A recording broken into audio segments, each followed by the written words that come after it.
নমস্কার, শুভ সন্ধ্যা। আজকে অর্থ বিশ্লেষণ আয়োজিত যে অর্থ বিশ্লেষণের আড্ডায় আমরা একজন অত্যন্ত বিদগ্ধ অর্থনীতিবিদকে পেয়েছি, শ্রী মৈত্রীশ ঘটক। মৈত্রীশ লন্ডন স্কুল অফ ইকোনমিক্সের প্রফেসর, এবং যে বিষয়টি নিয়ে আমরা আজকে এসেছি এখানে এবং মৈত্রীশ যে বিষয় নিয়ে বলবেন, ক্ষুদ্র ঋণের ইতিবৃত্ত একটি পর্যালোচনা, সেই ক্ষুদ্র ঋণ নিয়ে মৈত্রীশের খুবই সুন্দর কিছু গবেষণাপত্র আছে। মৈত্রীশ ঘটক যারা অর্থনীতি নিয়ে চর্চা করেন তাদের কাছে বলার কিছু নেই, কিন্তু যারা অর্থনীতির পড়াশুনো নিয়ে বা পড়াশুনোর যেটা পেশাদারি যে বৃত্ত তার মধ্যে নেই, তারা মৈত্রীশ ঘটককে হয়তো উন্নয়নের অর্থনীতিবিদ হিসেবে চেনেন। মৈত্রীশ হার্ভার্ড বিশ্ববিদ্যালয়ে পিএইচডি করেছিলেন, তারপরে শিকাগো বিশ্ববিদ্যালয়ে পড়িয়েছিলেন এবং বেশ কিছুদিনই তিনি লন্ডন স্কুল অফ ইকোনমিক্সে চলে এসেছেন। মূলত উন্নয়ন তত্ত্বের অনেক কিছু নিয়েই মৈত্রীশ কাজ করেছেন, কিন্তু মৈত্রীশ এই উন্নয়ন তত্ত্ব বা তথ্য সম্পর্কিত কাজকর্ম ছাড়াও, যেটাকে আমরা থিওরি অফ কন্ট্রাক্টস বলি, তাতে মৈত্রীশের খুব ইম্পর্টেন্ট কাজটাই আছে। এবং ডেভেলপমেন্ট অ্যাজ সাচ, অর্থাৎ শুধু যে মাইক্রো ফিন্যান্স বা পলিটিক্যাল ইকোনমি অফ ডেভেলপমেন্ট নয়, কিন্তু উন্নয়নের বিভিন্ন ধারায় বিভিন্ন ধরনের কাজ মৈত্রীশ করেছেন, এবং যে কারণে মৈত্রীশ খুবই লব্ধ প্রতিষ্ঠ অর্থনীতিবিদ। তিনি আজকে সন্ধ্যাবেলায় আমাদের এখানে এসছেন এবং আমাদের এখানে তার মতামত ব্যক্ত করতে চেয়েছেন বা ব্যক্ত করতে রাজি হয়েছেন। তার জন্য অর্থ বিশ্লেষণের পক্ষ থেকে তাকে আমি ধন্যবাদ জানাই। এর সঙ্গে রয়েছেন বিবেকানন্দ মুখার্জি এবং সন্দীপ মিত্র। বিবেকানন্দ মুখার্জি অধুনা বিস পিলানি হায়দ্রাবাদ ক্যাম্পাসে প্রফেসর হিসেবে কাজ করছেন, কিন্তু বিবেকানন্দ মুখার্জি দীর্ঘকাল যাদবপুর বিশ্ববিদ্যালয়ের অধ্যাপক ছিলেন। এবং বিবেকানন্দ মুখার্জির গবেষণার বিষয় উন্নয়ন এবং তার সঙ্গে পাবলিক ইকোনমিক্স বলতে আমরা যেটা বোঝাই, সেই ধরনের কাজকর্ম উনি করে থাকেন এবং দীর্ঘকালের অভিজ্ঞ এবং অধ্যাপক, এবং তার এ বিষয়ে যথেষ্ট ব্যুৎপত্তি রয়েছে। উনি আজকে মৈত্রীশ ঘটকের সঙ্গে কথোপকথন করবেন।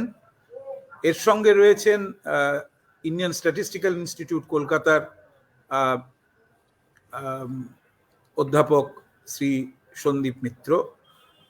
সন্দীপ মিত্র আবার মূলত যেটাকে আমরা বলি ফলিত উন্নয়ন অর্থশাস্ত্র, অর্থাৎ অ্যাপ্লাইড ডেভেলপমেন্ট, এবং একদমই যেটাকে বলা হয় যে একদম গ্রাসরুট যে পরিসংখ্যান, যে তথ্য তার আহরণ এবং বিশ্লেষণ, এবং তার থেকে শুরু করে মানে বড় মাপের যে তথ্য ভাণ্ডারকে বিশ্লেষণ করে অর্থনীতির বিভিন্ন উন্নয়নের ক্ষুদ্রাতি ক্ষুদ্র দিক এবং গুরুত্বপূর্ণ দিক নিয়ে আলোচনা হয়, সে বিষয়ে উনি একজন বিশেষজ্ঞ। এবং বিশেষ করে আমি মনে করি যে আমাদের ভারতবর্ষের ক্ষেত্রে বা সেই অর্থে আমেরিকা বা ইউরোপের বাইরে যারা এই ধরনের কাজ করেন তার মধ্যে ওনার যথেষ্ট পরিচিতি আছে। উনি বিবেকানন্দ মুখার্জির মতোই খুবই দক্ষ অর্থনীতিবিদ। এদের সবারই খুবই ভালো মানের গবেষণাপত্র রয়েছে। এরাও দুজনে যে বিবেকানন্দ আমাদের অর্থ বিশ্লেষণের মানুষ, সুতরাং কিছুটা আমাদের তার উপর একটা অধিকার থাকেই তাকে এইভাবে নিয়ে আসার। আর সন্দীপ মিত্র তিনিও যে রাজি হয়েছেন এই বিষয়ে একটু কথা বলার জন্য এবং মৈত্রীশের সঙ্গে কিছু আলোচনা করার জন্য, তার জন্য তাকে আমি ধন্যবাদ জানাচ্ছি। বস্তুতপক্ষে বিবেকানন্দ, সন্দীপ দুজনেই প্রায় আমার ছাত্র সম, এবং আমি এখানে একটা মৈত্রীশ একটুর জন্য হয়তো মিস করে যেত, কিন্তু সেটা হলো না, কারণ মৈত্রীশের সঙ্গেও আমি একটা টেলিগ্রাফ পত্রিকা এককালে এডুকেশন নিয়ে একটা আর্টিকেল লিখেছিলাম, মনে আছে অনেকদিন আগে। সুতরাং মৈত্রীশ এবং বিবেকানন্দ এবং সন্দীপের সঙ্গে আমার একাধিক আর্টিকেল আছে। আমি খুব গর্বিত যে এরা সবাই আজ এখানে এসছে এবং এরা পরবর্তী প্রজন্মের খুবই বিদগ্ধ মানুষ। যাই হোক, আর আমি সময় নষ্ট করব না, বিবেকানন্দকে দিয়ে দিচ্ছি, বিবেকানন্দ আলোচনা শুরু করবে। নমস্কার। সুগতদা, আমি সরি একটু ফর্ম নামে ইন্টারভিউ করছে, একবার আপনার ভিডিওটা চালু করলে ভালো হয় আর কি। আচ্ছা, এটা তোমাকে বলি, আমার দুটি কম্পিউটার অদ্ভুত, একটি কম্পিউটার আমার ছবি দেখা যায় না, আর একটি কম্পিউটার আমার কথা শোনা যায় না। সুতরাং আজকের কম্পিউটার আমার ছবি ওপিনিয়নেটেড কম্পিউটার। সুতরাং এটা এটা এটা আজকে আমাকে, আমি সেভাবে তৈরি হয়ে আসিনি, আমাকে অন্য কম্পিউটার নিয়ে আসতে হয়। ঠিক আছে, আজকে থাক, পরে একদিন আমি তোমাকে আমার এখন কেমন কোভিড এফেক্টেড চেহারা সেটা দেখিয়ে দেবো। আচ্ছা, ঠিক আছে। ধন্যবাদ সুগতদা। তাহলে এবার আমাদের আলোচনা শুরু করি। আমাদের আজকের বিষয় হলো ক্ষুদ্র ঋণের ইতিবৃত্ত। আমরা এটা নিয়ে পর্যালোচনা করতে চলেছি। এবার আমাদের এই আলোচনা সকলের জন্য, সকলের বোঝার জন্য আমি প্রথমেই মৈত্রীদাকে এটা জিজ্ঞেস করব, ঋণ সম্পর্কে আমাদের একটা ধারণা সবার আছে যে মানে আমরা আমাদের যে মানে টাকা পয়সা কোথাও বিনিয়োগ করতে গেলে বা কোনো কনজামশনের জন্য আমরা যদি টাকা পয়সার অভাব থাকে তাহলে আমরা ঋণ নিয়ে থাকি। তো এবং তার জন্য ব্যাংক আছে, ব্যাংক থেকে লোকে সবাই ঋণ নেন। তো এখানে ক্ষুদ্র ঋণ বলতে মানে ঋণ আর ক্ষুদ্র ঋণ এই দুটোর বিষয়ের মধ্যে কি কোনো তফাৎ, কোনো পদ্ধতিগত কোনো আলাদা কিছু কনসেপ্ট এই দুটো? মানে ক্ষুদ্র ঋণ ব্যাপারটা কেন ইম্পর্টেন্ট? ভালো প্রশ্ন আলোচনা শুরু হওয়ার জন্য। তবে তার আগে আমি একটা মানে আনুষ্ঠানিকভাবে হলেও আন্তরিকভাবেও বটে আমাকে এই অনুষ্ঠানে আমন্ত্রণ জানার জন্য তোমাদের সবাইকে ধন্যবাদ। সুগতদা আমাদের সিনিয়র অর্থনীতিবিদ, আমরা যখন ছাত্র ছিলাম যাদের কথা শুনতাম আমাদের সিনিয়র স্টুডেন্টদের মধ্যে সুগতদা তাদের মধ্যে ছিলেন, এবং বিবেকানন্দ, সন্দীপ, এদের সাথে আমার বহুদিনের আলাপ ইত্যাদি। তো সেই জন্যে, এবং ঠিকই বিবেকানন্দ তোমার আর আমার একটা একসাথে কিছু লেখা দরকার, তা না হলে আমাদের মানে নেটওয়ার্কটা পুরো ক্লোজ লুপ হয়ে যাবে আর কি। তাহলে তো ভাল লাগছে এরকম অনুষ্ঠানে আসতে পেরে। আচ্ছা, তো এবার বিবেকানন্দ তুমি যেটা বললে একদম প্রথমেই প্রশ্নটাতে আসি। দেখো, ক্ষুদ্র ঋণের যে ব্যাপারটা, সেটার প্রথম ব্যাপারটা হচ্ছে গিয়ে এটার অঙ্কটা হচ্ছে গিয়ে তুলনায় কম, সেই জন্য এটা ক্ষুদ্র ঋণ। কিন্তু সেটা তো নামের মধ্যেই আছে। আসল যেটা হচ্ছে গিয়ে আমরা যখন একটা ধরো বাড়ি কেনার জন্য বা ব্যবসার জন্য ঋণ নিই, তার অনেক রকম রিকোয়ারমেন্ট আছে। তোমার কোলাটারাল লাগবে, অনেক রকমের চেকিং হবে, ব্যাকগ্রাউন্ড ইত্যাদি। এখন ক্ষুদ্র ঋণ বা যেটাকে মাইক্রো ক্রেডিট বা মাইক্রো লোন বলা হয়, সেটার ক্ষেত্রে প্রথম তফাৎটা হচ্ছে গিয়ে এটা আনকোলাটারালাইজড। তো এই যে ব্যাপারটা যে তোমার মানে কোনো কিছু বন্ধক না রেখে তুমি যে ঋণটা নিতে পারছো, এইটা হচ্ছে গিয়ে এটার যেটাকে বলে ডিস্টিংগুইশিং ফিচার আর কি। হ্যাঁ, যে শুধু অঙ্কটা কম বলে না, কারণ সে তো দেখো তুমি যে দোকানে গিয়ে আরে কিছু কেনো, তুমি টিভি কিনলেও তোমাকে যে প্রসিডিওরের মধ্যে দিয়ে যেতে হয়, এক প্যাকেট বাদাম কিনতে গেলেও করতে হয়। কিন্তু এখানে একটা কোয়ালিটেটিভ ডিফারেন্স আছে, যে এখানে কোলাটারালের ব্যাপারটা আলাদা। এবং এরা অনেকেই যারা এই ঋণ মানে যারা ঋণ নিচ্ছেন আর কি, তারা ফর্মাল ব্যাংকিং সিস্টেমের বাইরে, সেটাও একটা ভাবতে হবে। যে হয় না যে তুমি আদারওয়াইজ যারা তোমার হয় না, তুমি ব্যাংকে এখন যাই করতে যাও, তোমার আধার কার্ড থেকে শুরু করে হাজার রকমের জিনিস লাগে। ক্ষুদ্র ঋণের ক্ষেত্রে এই ব্যাপারগুলো, ফর্মাল রিকোয়ারমেন্ট গুলো অনেকটা কম। এইটা আমার মানে প্রথম রেসপন্স টু ইয়োর তোমার প্রশ্ন। তুমি যদি ইতিহাস যে বলো, আমি ইনফ্যাক্ট এটা পড়ানোর সময় এটা বলে বেশ মজা পাই, ফলে আজকেরও আলোচনা এটা বলে হয়তো যারা শুনছেন মজা পেতে পারেন। ক্ষুদ্র ঋণের তো বহুদিনের ইতিহাস আছে। বাংলাদেশে গ্রামীণ ব্যাংক থেকে শুরু করে ভারতবর্ষে সেবা বলে গুজরাটে যেটা হয়েছে, এবং আমাদের যে ক্রেডিট কোঅপারেটিভ, এগুলো এদের মধ্যে তফাৎ আছে, কিন্তু প্রত্যেকটারই আইডিয়া হচ্ছে গিয়ে যে দরিদ্র শ্রেণীর মধ্যে ঋণের একটা আছে আর কি, মানে অভাব আছে। এবং সেটা কিভাবে মানে তাদের যেটা মানে গ্রামের মহাজনের হাত থেকে সরিয়ে কিভাবে তাদের কাছে সুলভ ঋণ পৌঁছে দেওয়া যায়, সেটার প্রশ্নটা বহুদিন অনেকেই এটা নিয়ে ভাবছেন। এবং তোমার ঊনবিংশ শতাব্দীতে জার্মানিতে, আয়ারল্যান্ডে ক্রেডিট কোঅপারেটিভ মুভমেন্ট যেটা শুরু হয়েছিল, তারপরে সারা বিশ্বেই সেটা হয়েছে, সেখানেও এটা ছিল। কিন্তু মজার ব্যাপার, যেটা অনেকেই জানতো না, আমিও পড়ার আগে জানতাম না, সেটা হচ্ছে গিয়ে ক্ষুদ্র ঋণের একজন পায়োনিয়ার হলেন জনাথন সুইফট, যিনি গালিভার্স ট্রাভেলস লিখেছিলেন। সো উনি একদম ওই সময় মানে এটা তোমার হয়ে যাবে আর্লি 1700, সেই সময় ছোট ছোট লোন দিয়ে মানে দারিদ্রকে অতিক্রম করার জন্য যে যে হয় না যে ঋণের বা ক্যাপিটালের যে পুঁজির যে দরকার, তো এটার ইতিহাসটা তাহলে ফলে চলে যাচ্ছে তোমার প্রায় মানে 1700 গোড়ার দিকে হলে। এবং আমরা সবাই জানি যে এটা হচ্ছে রেকর্ডেড ইতিহাস, মানে এর আগে নানান দেশে নানান ভাবে নিশ্চয়ই আরো হয়েছে, সেগুলোর কথা হয়তো আমরা জানি না। আচ্ছা, এই প্রসঙ্গে মোহাম্মদ ইউনুসের নাম খুব চলে আসে, এবং মোহাম্মদ ইউনুস যে নোবেল প্রাইজ পেলেন আর কি, তার একটা ছিল যে ক্ষুদ্র ঋণের ক্ষেত্রে ওনার যে সমস্ত উদ্ভাবন বাংলাদেশে, এবং সেইগুলোর সম্পর্কে যদি তুমি কিছু একটু বল, যে মোহাম্মদ ইউনুসের ভূমিকা এবং গ্রামীণ ব্যাংক। শিওর। মানে মজার ব্যাপার হলো যে আমি যখন গবেষণা করতে বিদেশ গেলাম হার্ভার্ড ইউনিভার্সিটিতে, তখন উন্নয়নের অর্থনীতির প্রতি আকর্ষণটা তো স্বাভাবিক। আমরা যেহেতু উন্নয়নশীল দেশে বড় হয়েছি, চারপাশে দারিদ্র এবং তার সমস্যা আমাদের প্রত্যেককেই এফেক্ট করে কোনো না কোনো ভাবে, ফলে সেটা নিয়ে ইন্টারেস্টেড ছিল।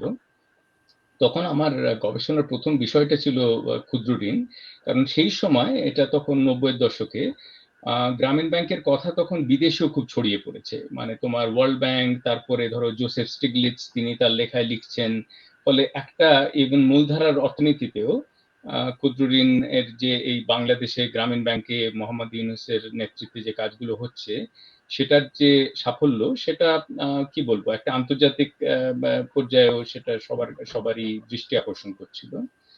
তো সেই সময় আমি এটা নিয়ে অনেক পড়াশোনা শুরু করি। পরে সৌভাগ্যক্রমে আমার ডক্টর ইউনুসের সাথে আলাপও হয় কলকাতার একটা আলোচনা সভায়, এবং তারপরে 2005 সালে নোবেল শান্তি পুরস্কার উনি এবং গ্রামীণ ব্যাংককে আধাআধি করে দেওয়া হয়।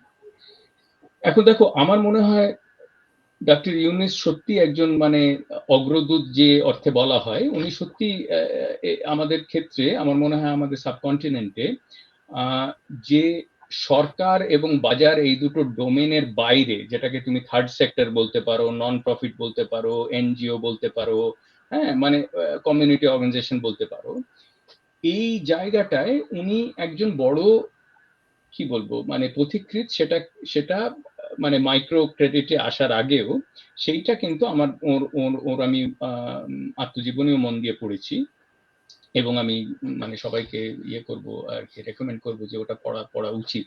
কারণ উনি কিভাবে নানান রকম পরীক্ষা নিরীক্ষা করতে করতে এই গ্রামীণ ব্যাংকের যে প্রথম প্যাকেজটা উনি করলেন, এবং ওর যে গল্প আছে যে এক দরিদ্র মহিলা, উনি তখন রিলিফের কাজ করছিলেন চট্টগ্রামে, তখন একটা হয়েছিল, খরা মতো হয়েছিল, এবং উনি রিলিফের কাজ করছিলেন। সেখানে মহাজনরা কতটা টাকা নিয়ে নিচ্ছে, একজন মহিলা, তিনি ছোট একটা ব্যবসা কিছু চালান আর কি, একেবারেই ক্ষুদ্র সেটা থেকে আমার মনে হয়েছিল যে এইটা যদি উনি নিজে এদের ঋণ দেওয়া শুরু করেন, তাহলে যে ধার যে মানে ঋণের যে বা সুদের যে হার হবে, সেটাতে তাহলে কি এই ব্যাপারটাকে আরেকটু মানে বৃহত্তর পরিসরে করা যায় কি যায় না, সেইভাবে ওর ব্যাপারটা শুরু হয়, যাত্রাটা শুরু হয়। এবং অনেক পরীক্ষা নিরীক্ষা করে এখন যে গ্রামীণ মডেলটা হয়েছে, সেটারও বলে গ্রামীণ 1, গ্রামীণ 2, এরকম অনেক কিছু হয়েছে। কিন্তু মানে ছোট করে বলতে গেলে মোহাম্মদ ইউনুসের আমার মনে হয় যে ওর যে অবদান এবং ওর যেটা সত্যি এখন মানে অনেক কিছু হয়ে যাওয়ার অনেক দশক বাদে মনে হয় ব্যাপারটা তো সোজা এমন আর কি, কিন্তু যখন হচ্ছে তখন তো তাদের কাছে তো সেই ইতিহাসটাও নেই, তাই সেই নলেজটাও নেই, তারা এক্সপেরিমেন্ট করছেন। হ্যাঁ, সেখানে আমার মনে হয় মোহাম্মদ ইউনুসের যেটা মূল অবদান, সেটা হচ্ছে যে দরিদ্র যে জনসংখ্যা বা দরিদ্র শ্রেণীর যে মানুষ, তাদের যে পুঁজি পৌঁছে দেওয়া সম্ভব, এবং সেটা তাদের ওই যে আমাদের বাংলা বা হিন্দি ছবির মানে খারাপ মহাজন আর কি, যে ওই ওই চরিত্রদের হাতে, এবং সেটার বেসিসও আছে, কিন্তু সেটা বাদ দিয়ে পুঁজির যে দরকার সেটা তো রিয়েল, সেইটা যে পৌঁছে দেওয়া যায়, এবং সেইটা যেটাকে আমরা ফর প্রফিট বা লাভমুখী যে ইয়ের মানে উদ্যমের টার্মসে ভাবি, সেটা সরিয়েও করা যায়, অর্থাৎ তুমি অলাভমুখী, যেটাকে নন প্রফিটের তুমি বাংলা হিসেবে ব্যবহার করা যেতে পারে। আমার মনে হয় যে ওর কাছে এই দুটো জিনিস আমার সবচেয়ে বড় মনে হয় যে ওর সবচেয়ে বড় অবদান। এক হচ্ছে এটা একটা ইনিশিয়েটিভ যেটা তলা থেকে আসছে, যে হয় না মানে আমাদের অনেকগুলোই ধরো প্ল্যানিং মডেল, আমাদের সেকেন্ড প্ল্যানিং, 5 ইয়ার প্ল্যান ইত্যাদি সবকিছু ওপর থেকে আসছে, তারও যে আমি উড়িয়ে দিচ্ছি না, মানে পরিকাঠামোরও দরকার আছে, হয় না যে মানে ওপর দিক থেকে প্ল্যানিং এরও দরকার আছে। আমার মনে হয় ইউনুসের যেটা মানে মূল অবদান হলো, এক হচ্ছে কি যে খুব তলা থেকে যে এটা করা যায় সেইটা উনি একটা সম্ভাবনা খুলে দিলেন, এবং তারপরে এনজিও, সোশ্যাল এন্টারপ্রাইজ, নানান ক্ষেত্রে, শুধু ঋণের ক্ষেত্রে না, সেই ব্যাপারে আমার মনে হয় উনি একজন পথিকৃৎ। আর দ্বিতীয় হচ্ছে আমরা যদি এই ঋণের ব্যাপারটার মধ্যেও দেখি, আমার মনে হয় যে ওর যেটা সবচেয়ে বড় ইনোভেশন, মানে যেটা এখন ভাবলে অবাকই লাগে, সেটা হলো যে সত্যি দেখো ধার দেওয়ার ব্যাপারটা একটা খুব অদ্ভুত ব্যাপার। হ্যাঁ, মানে লোকে বলে না বন্ধুকে ধার দিও না, কারণ পয়সাটাও যাবে, বন্ধুও যাবে। তুমি যদি ভেবে দেখো, তুমি একটা কফি খেতে গেলে, দোকানে গেলে, পয়সা দিলে, কফিটা নিয়ে চলে এলে, হ্যাঁ, কিন্তু ধারের ব্যাপারে সন্দীপের কাছে আমি বললাম, সন্দীপ আমার একটু টাকা শর্ট পড়েছে, তুমি আমায় কয়েক হাজার টাকা ধার দাও।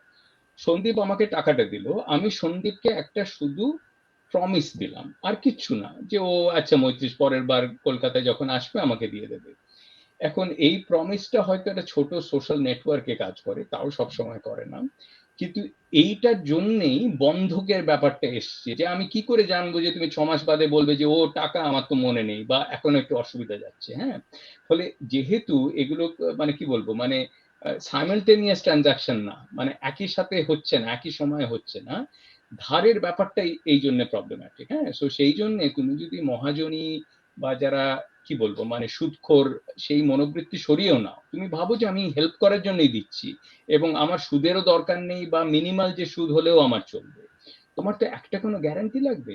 মোহাম্মদ ইউনূসের কন্ট্রিবিউশন হচ্ছে গিয়ে উনি দেখালেন যে একেবারে দরিদ্র শ্রেণী, যাদের বন্ধকযোগ্য কোনো সম্পত্তি নেই, তাদেরও এই ঋণের আওতায় আনা যায়, এবং এদের যে ধার শোধের হার, সেটা তোমাদের বলার দরকার নেই, কিন্তু যেহেতু এটা আলোচনা সভা তাই জন্য বলছি, এটা প্রায় 90% বেশি, যেটা যেটা প্রথাগত যেগুলো ধার দেওয়ার যেগুলো মডেল, সরকারি, পাবলিক সেক্টর ব্যাংক ইত্যাদি, তার তুলনায় অনেক বেশি। আমার মনে হয় যে ইউনিসের এই দুটো হচ্ছে মূল অবদান।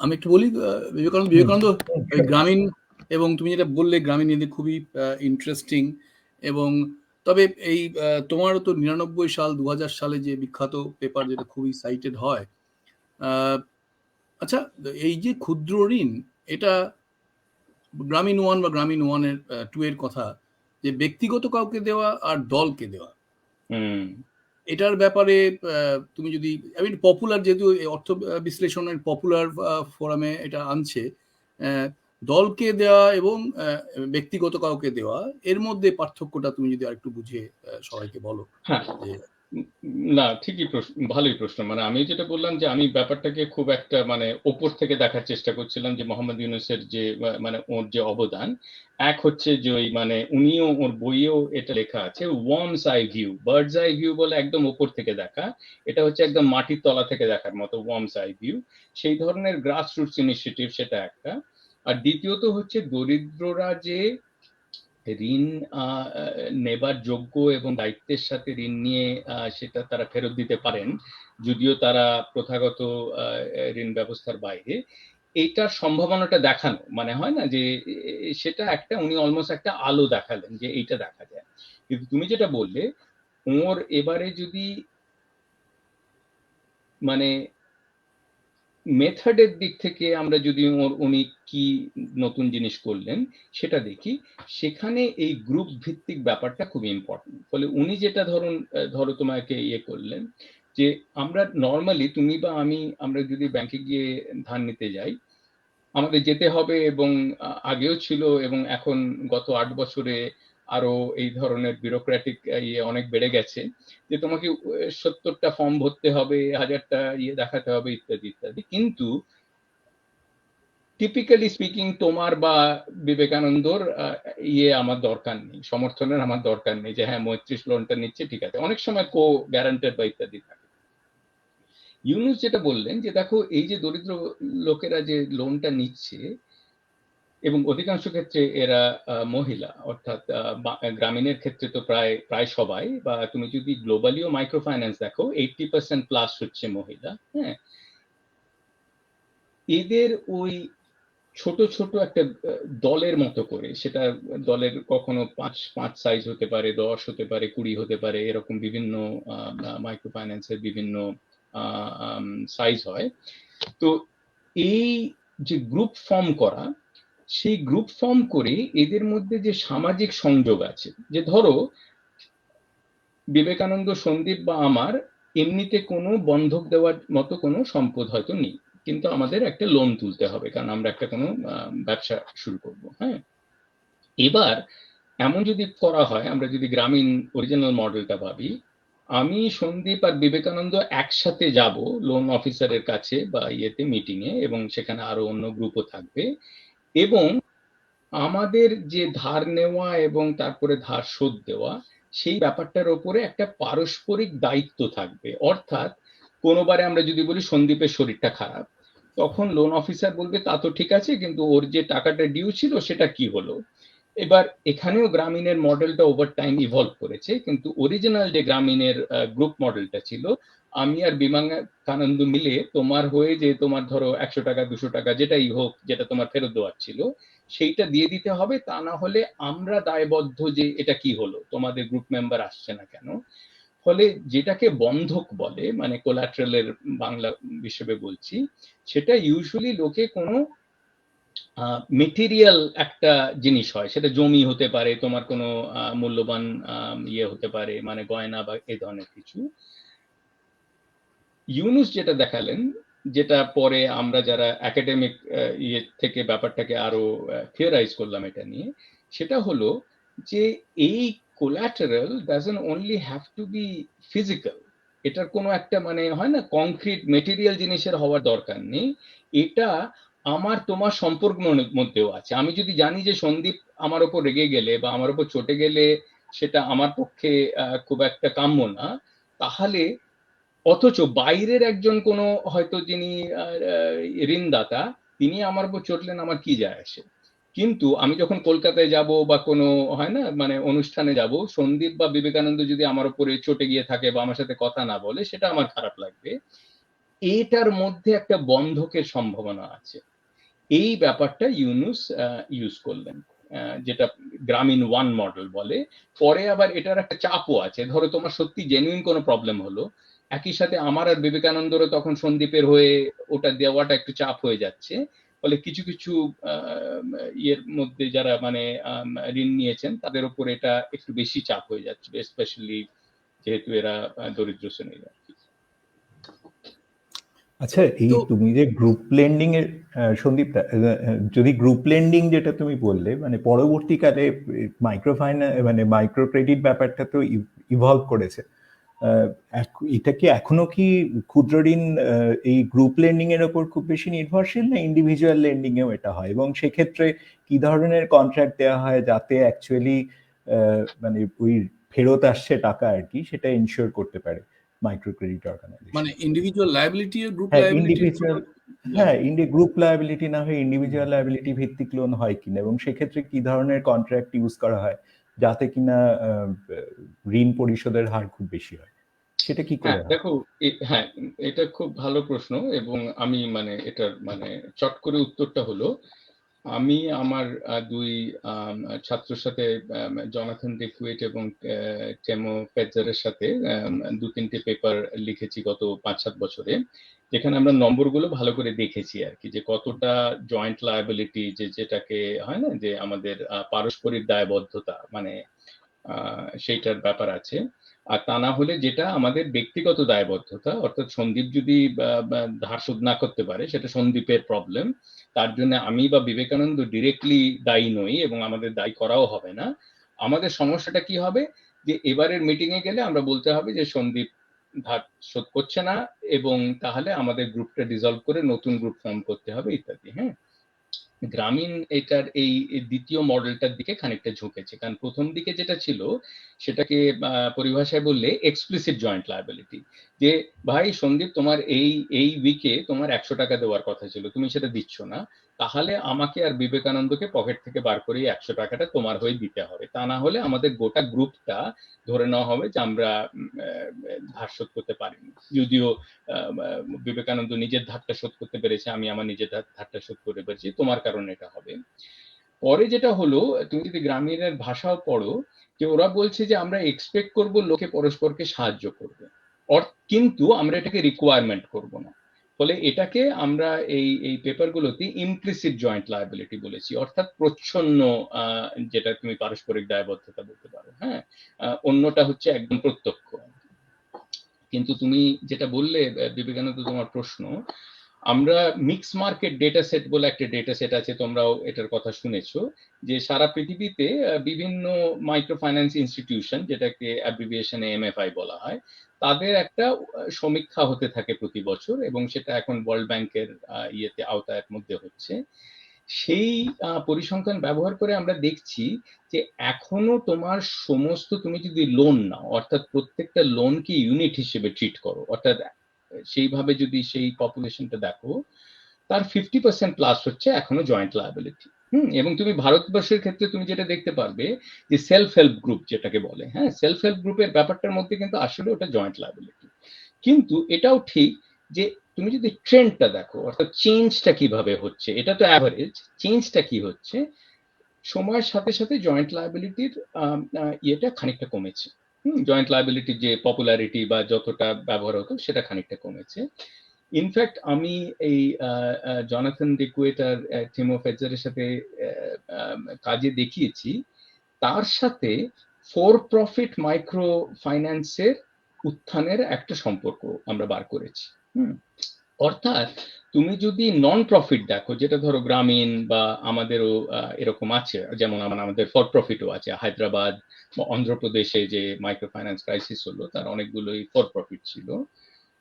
আমরা তাত্ত্বিকভাবে দেখাচ্ছি যে তোমার এই ফর প্রফিট না নন প্রফিট, তোমার মানে ইয়েটা অর্গানাইজেশনটা, তার সাথে তুমি এই যুগ্ম দায়বদ্ধতাটা করবে নাকি ব্যক্তিগত দায়বদ্ধতার দিকে যাবে, এবং তার কারণটাও খুব শক্ত না।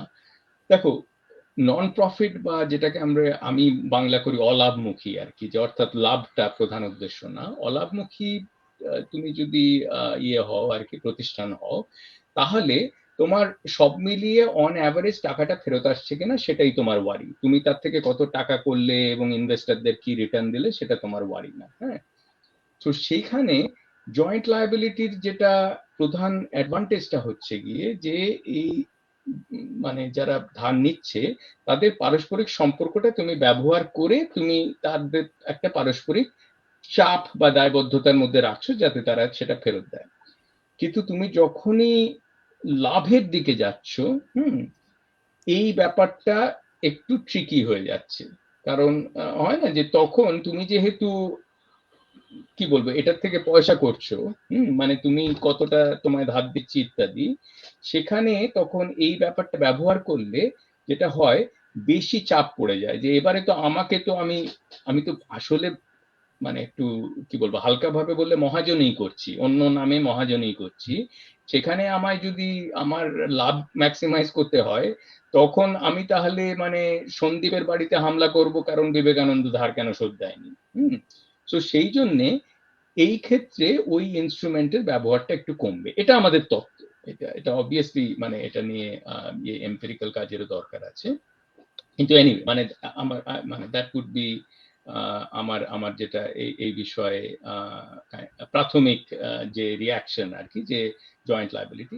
এবং ইদানিং যেটা র্যান্ডমাইজ কন্ট্রোল ট্রায়াল কিছু কিছু হয়েছে, যেটা দেখাচ্ছে যে এই লোনের যে কন্ট্রাক্টের বিভিন্ন দিক, যেটা তোমার প্রশ্ন ছিল বিবেকানন্দ, সেইগুলোর কোনটার আপেক্ষিক গুরুত্ব কতটা এবং কোনটার কারণে এই যে ধার ফেরত দেওয়ার হারটা এত বেশি ক্ষুদ্র ঋণের ক্ষেত্রে, সেটা কিভাবে হচ্ছে, তো এটা নিয়ে ডেফিনিটিভ কিছু জানা যাচ্ছে না। কারণ এটা মজার ব্যাপার, এটা নিয়ে তোমার ডিন কার্লান এবং জাভিয়ার জিনের একটা পেপার আছে, এবং আরো তোমরাও পরিচিত ইত্যাদি এইগুলো নিয়ে যে কাজগুলো হয়েছে। সমস্যাটা হচ্ছে এবং এই সমস্যাটা একদিক থেকে দেখতে গেলে সেটা নিয়ে কি বলবো, মানে সেটা ভালো, আবার অন্যদিক থেকে গেলে সমস্যাটা নিয়ে তুমি যদি ভাবো সেটা আসলে একটা কিছু ইঙ্গিত করছে যেটা অতটা ভালো না। সেটা হলো তোমার যত এই যে ট্রায়াল গুলো হচ্ছে, যে কিছু গ্রুপকে প্রথমে নেওয়া হলো যে তোমাদের যুগ্ম দায়বদ্ধতা আছে, তারপরে তাদের অর্ধেককে বলা হলো না ওটা আগে ছিল এখন পাল্টে গেছে, তোমরা গ্রুপে মিটিংটা করো কিন্তু যুগ্ম দায়বদ্ধতাটা চলে গেছে। হ্যাঁ, এবার তারপরে আমি কম্পেয়ার করছি 2-1 বছর বাদে গড়ে ধার শোধ করার হারে কোনো তফাৎ হচ্ছে কিনা, এইভাবে ব্যাপারটা করা। হ্যাঁ, কিন্তু মুশকিল হচ্ছে এরকম বেশ কিছু ধরনের কাজ হয়েছে ক্ষুদ্র ঋণের ক্ষেত্রে। সমস্যাটা হচ্ছে কোনো ক্ষেত্রেই ধার ফেরত দেওয়ার হারটা 90% কমে যাচ্ছে না। ফলে আসল সমস্যাটা হচ্ছে, যেটাকে আমি ক্লাসে পড়াতে গিয়ে একটু হালকা করে বলি, যে তুমি পরীক্ষায় কি রেজাল্ট করছো, তোমার যদি কাকা জ্যাঠা বাবা মা সবাই তোমার ঘাড়ের ওপরে প্রাইভেট টিউটার সবাই আছে, এবার তুমি সরিয়ে নিলে হয়তো বাবা আর তোমাকে অতটা চাপ দিচ্ছে না, তোমার ঘাড়ের ওপর অন্য চাপগুলো তো থেকেই যাচ্ছে। হ্যাঁ, তো সেই জন্য একটা কোনো ইনস্ট্রুমেন্ট সরিয়ে নিলেও বাকি এই যে তোমাকে গ্রুপ মিটিং এ আসতে হবে, হ্যাঁ, এবং তোমার হয় না যে আরো অনেকগুলো যে ফ্রিকুয়েন্ট রিপেমেন্ট যেটা বলে, যেটা শুধু গ্রুপ মিটিংটা বছরে একবার না, তোমাকে 2 সপ্তাহ অন্তর যেতে হবে ইত্যাদি, এইসব কারণে অন্যভাবে ভাবো যে একটা ওষুধকে তুমি যদি তার উপযোগিতা বার করার চেষ্টা করো, খুব অল্প ডোজে দিলে তো বোঝা যাবে না। হ্যাঁ, তো তোমাকে এমন একটা কিছু সরাতে হবে যাতে অনেক লোকে ডিফল্ট করবে। এবার কোন এমএফআই বলবে যে হ্যাঁ হ্যাঁ আমি এরকম একটা সমীক্ষা করতে রাজি, যে যেখানে আপনারা যেটা করছেন তার ফলে হয়তো 50% লোক ধারই শোধ দেবে না। যাই হোক, মানে আমি সামারিতে আসলাম যে জয়েন্ট লায়াবিলিটি এখনো বেশ কমন। 50% লোনের ক্ষেত্রে আমরা বোধহয় 4-5 বছর আগের ডেটা তারপরে আপডেট করিনি, কিন্তু তার একটা ওভার টাইম খানিকটা কমে গেছে, সেই ব্যাপারটা আছে। এবং যেটা তুমি মানে যেটা আমি মেনশন করলাম, যে বিভিন্ন অন্য ধরনের কন্ট্রাক্টিং অ্যাসপেক্ট আছে, যে কত ফ্রিকুয়েন্টলি তুমি মিট করছো, লোন অফিসারের কতটা রোল। আমাকে যেমন বন্ধনের চন্দ্রশেখর ঘোষের সাথে আমি যে কটা খুবই মূল্যবান আলোচনা হয়েছিল, উনি একটা বলেছিলেন যে স্থানীয় যদি লোন অফিসার হয় তার একটা চাপ থাকে আর কি, হয় না, যে তিনি এসছেন এবং তিনি বলছেন যে কি হলো ইত্যাদি, এরকম অনেক আলাদা ধরনের ইনস্ট্রুমেন্টও আছে। মৈত্রেশ, এবার যদি আমি একটু প্রোডাক্টিভিটির কথা বলি, হ্যাঁ, মানে ধরো গ্রুপ লেন্ডিং করা হলো, সেটা অনেক সময় অনেক রিসার্চ পেপারে তো শোনা যায়, দেখা যায়, আমরা কিছু কাজ করেছি, দেখেছি যে এই মাইক্রো ক্রেডিটের সিলেকশন প্রবলেম যেহেতু আছে এবং সেখানে একটা প্রোডাক্টিভিটি ইস্যু জড়িয়ে আছে, প্রোডাকশন এফিসিয়েন্সি, তো এইটা আমি ভিসাভি একটা এফিশিয়েন্ট মার্কেটের রেসপেক্টে, হ্যাঁ, একজন ব্যাংক থেকে লোন নেয়, ডিরেক্ট শোধ করে, এফিশিয়েন্টলি করছে, সে কিছু করছে, আবার একটা গ্রুপ লোন নিচ্ছে, সেখানে এফিশিয়েন্টলি অত হচ্ছে না, take up rate very high, কিন্তু প্রোডাক্টিভিটি টার্মসে সেটা হয়তো ইয়ে না। এটা কিভাবে তুমি একটু এক্সপ্লেন যদি সবাইকে করে দাও। হ্যাঁ, আসলে এখন মানে আমি তো মাইক্রো ফিন্যান্স নিয়ে কাজ শুরু করি 90-এর দশকে, এখন তো তারপরে প্রায় 20 বছর কেটে গেছে। এখন যখন ব্যাপারটা নিয়ে ভাবি, পড়ি বা পড়াই, যেটা মানে প্রধান উপলব্ধি, এবং সেটার পেছনে অনেক গবেষকের খুব মূল্যবান কাজ আছে, তার মধ্যে আমার মাস্টারমশাই অভিজিৎ বিনয় তিনিও আছেন, এবং আরো একাধিক লোক আছেন, যে আসলে মাইক্রো ফাইন্যান্স যতটা বৈপ্লবিক একটা ভূমিকা পালন করবে বলে আশা করা গেছিল, হ্যাঁ, সেটা হয়নি। এটা হচ্ছে বাস্তব। এবং বিভিন্ন ধরনের র্যান্ডমাইজ ট্রায়াল হয়েছে, সেটা বাদ দিয়েও অন্য ধরনের কাজ হয়েছে। তাতে দেখা যাচ্ছে যে দারিদ্র দূরীকরণের একটা প্রধান অস্ত্র হিসেবে আমরা যদি ক্ষুদ্র ঋণকে ভাবি, সেই পেপারে নম্বর বেশি পায়নি ক্ষুদ্র ঋণ। এখন 5 নম্বর পেয়েছে না কি পেয়েছে সেটা নিয়ে আমরা আলোচনা করতেই পারি, তাতে বিতর্ক থাকতেই পারে, কিন্তু সেই পেপারে যে একেবারে লেটার মার্কস পায়নি, সেটা আমার মনে হয় সবচেয়ে বড় সমর্থকও সেটা মেনে নেবে। যে অর্থাৎ যতটা তোমার বিনিয়োগ বাড়তে পারতো, বা যতটা লোকের যেটাকে বলে গ্র্যাজুয়েশন রেট, যে তুমি একজন খুব দরিদ্র কাউকে দিলে, সে তার থেকে ওটা ব্যবহার করে সেটাকে জমিয়ে আবার বিনিয়োগ করে দারিদ্র থেকে যে মুক্তি পাওয়া, যেটা ইউনিসের যেটা প্রধান একটা ইয়ে ছিল আর কি, মানে আশা ছিল, সেই জায়গাটাতে মাইক্রো ফাইন্যান্স অতটা সফল হয়নি। ফলে তুমি যেটা বললে যে প্রোডাক্টিভিটি ইত্যাদি, এখন এটা ঘটনা, এটার দুটো ক্যাভিয়াট আছে। এবং যেহেতু প্রথম জিনিসটা এখন অনেকেই যারা মাইক্রো ফাইন্যান্স নিয়ে খবর রাখেন তারা মোটামুটি জানেন যে এটা যতটা আশা করা গিয়েছিল, যেটাকে বলে ম্যাজিক বুলেট, মানে হয় না যে যে মানে জাদু জাদু তীর বলা যেতে পারে, এটা সেরকম হয়ে দাঁড়ায়নি, সেটা আমরা সবাই মেনে মেনে মেনে নিচ্ছি। কিন্তু এটার দুটো ক্যাভিয়াট আছে, দুটো এটার মানে এটার উল্টো দিকের দুটো কথা আছে। একটা হলো যে দেখো, আমি পড়াতে গিয়ে অনেক সময় এটা ভাবি যে আমি যখন প্রথম বিদেশ গেলাম তার আগে তো টাকা কড়ির ব্যাপার, একটা ব্যাংক অ্যাকাউন্ট ছিল, তাতে কিছু ফেলোশিপ পেতাম সেটা আসতো, বা মা বাবা যা পাঠাতেন তা আসতো, সেটা বাদ দিয়ে ফাইন্যান্সিয়াল আর কোনো এক্সপোজার ছিল না। বিদেশে গিয়ে প্রথম দেখলাম প্রতি সপ্তাহে আমেরিকান এক্সপ্রেস থেকে শুরু করে ক্রেডিট কার্ডের নানান রকম ইয়ে আসছে, এবং তারা খুবই ফ্রেন্ডলি আর কি, যে তোমাকে নির্বাচন করা হয়েছে, তুমি, হয় না, মানে অবভিয়াসলি বুঝতেই পারছি যে ওরা ব্যবসার জন্য করছে, যে আমার কোনো বিশেষ গুণে তারা মুগ্ধ নয়। কিন্তু পয়েন্ট হচ্ছে এটা, যে সেই ক্রেডিট কার্ড এখনো মনে আছে, যে প্রথম যে ক্রেডিট কার্ডটা পেয়েছিলাম তার লিমিট ছিল $100। এখন $100 অলসো, এটাও ঠিক যে এটা মাইক্রো ফাইন্যান্সে যেটাকে বলে না যে অনেক, যে প্রধান মানে তো অনেকগুলো সাইজের হয়, কিন্তু $100 হচ্ছে গিয়ে যেটা এখন ভারতীয় টাকায় হয়তো 7,500 টাকা মতো হবে। হ্যাঁ, 5 থেকে 10,000 টাকায় এটা রেঞ্জ হয়। হ্যাঁ, এখন তখন আমি তো বিদেশে, $100টা খুব বেশি না, মানে তুমি হয় না, তুমি দাম টাম মূল্য বৃদ্ধি সব সরিয়ে রেখেও। কিন্তু আমি এবার যদি ভাবি সেই কার্ডটা পেয়ে কি আমার লাভ হয়েছিল কি হয়নি, লাভ হয়েছিল। কারণ মাসের শেষের দিকে যখন তোমার সত্যি পকেটে টাকা নেই এবং ব্যাংকের ব্যালেন্সটা কমে গেছে, তখন তুমি যদি ভাবো এবার আমার একটা বই কিনতে হবে বা আমার অন্য কোনো এক্সপেন্স আছে, তখন কিন্তু তুমি ওই কার্ডে কিনে পরের মাসে শোধ করে দেবো, যেটাকে পরিভাষায় বলা হয় কনজাম্পশন স্মুদিং। যে তুমি, হয় না, তা না হলে তোমার যখন টাকাটা আসছে তুমি খরচ করলে, তারপরে চেপে বসে থাকো আবার কখন তুমি মাইনে পেলে বা ভাতা পেলে তার জন্য তখন তোমাকে আবার করতে পারবে। তো আমার সেই জন্য মনে হয় যে এই যারা বলছেন ক্ষুদ্র ঋণের ফলে অতটা কিছু বৈপ্লবিক, সেটা তুমি উৎপাদনশীলতাই বলো বা দারিদ্র দূরীকরণের ইয়েতেই বলো, কথাটা সত্যি। এবং সেটা আমার মনে হয় খানিকটা ওই যেটা হয়, এটা নিয়ে প্রথমে এত বেশি উচ্ছ্বাস এবং এত বেশি ইয়ে করা হয়েছিল, সেই জন্য হয়তো মানে ডিসঅ্যাপয়েন্টমেন্টটাও একটু বেশি হয়েছে, যে তেমন তো কিছু হলো না। কিন্তু কনজাম্পশন স্মুদিং এর ক্ষেত্রে কিন্তু আমার মনে হয় মাইক্রো ফাইন্যান্সের ভূমিকাটা, এবং যে কারণে ওটার পপুলারিটি, তুমি ইভেন কোভিড এর পোস্ট কোভিড ইয়েতেও যেটা দেখো, যে দেখো একটা ক্রেডিট কার্ড থাকার একটা লাভ আছে, এবং সেখানে তোমার যদি গ্রামের মহাজনের কাছে গিয়ে অতটা সুদ দিতে হয়, তুলনায় 20-30% সুদটা কিছু কম না। কিন্তু এটাও মনে রাখতে হবে যে এই সুদটা তো খানিকটা কস্ট রিফ্লেক্ট করছে, যে তোমাকে যদি গ্রামে গ্রামে গিয়ে গ্রুপ ফর্ম করে কাউকে মাইনে দিয়ে এগুলো করতে হয়, তোমার তো তার একটা কস্ট আছে না, পার্সোনাল কস্ট আছে ইত্যাদি। সো সেইটা একটা বড় ভ্যালু।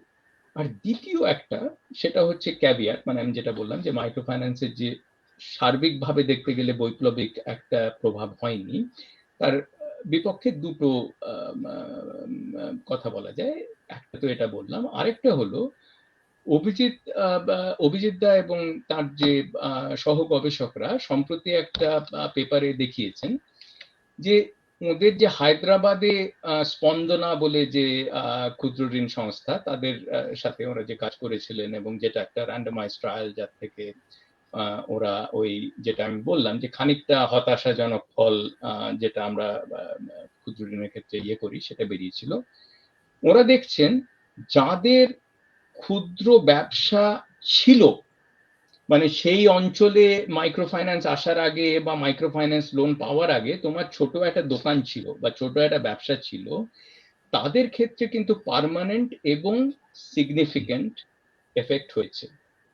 এবং এইটা আমার মনে হয় যে যেটা আমাদের একটা সবসময় মনে রাখা উচিত, যে কোনো প্রোগ্রামের ক্ষেত্রে, সে মাইক্রো ফাইন্যান্সই হোক, ক্যাশ ট্রান্সফারই হোক, যে কোনো ক্ষেত্রেই হোক, যে সবার ক্ষেত্রে সমান এফেক্ট হয় না। হ্যাঁ, তাহলে আমরা যদি অ্যাভারেজটা দেখি, অনেক সময় মনে হয় অত তো কিছু হলো না। তুমি ভালো যে তুমি খুব ভালো অঙ্কের একজন মাস্টারমশাই একটা স্কুলে কিছু স্কুলে দিলে, সব ছাত্রের হয়তো গড় এফেক্টটা অতটা ভালো হয়নি, কিন্তু যাদের হয়তো পোটেনশিয়ালটা ছিল বা ব্যাকগ্রাউন্ডটা ছিল, তাদের ক্ষেত্রে ওই ভালো মাস্টারমশাই দেওয়ার একটা বড় এফেক্ট হয়েছে। ফলে এই দুটো আমি বলবো ক্যাভিয়াট। মানে আদারওয়াইজ তুমি যেটা বললে যে হ্যাঁ, মানে ক্ষুদ্র ঋণের ক্ষেত্রে দারিদ্র দূরীকরণ বা আয় বৃদ্ধি, এটা যদি আমরা ভাবি উন্নয়নের মাপকাঠি, সেই দিক থেকে দেখলে সাংঘাতিক কিছু ফল আমরা পাই।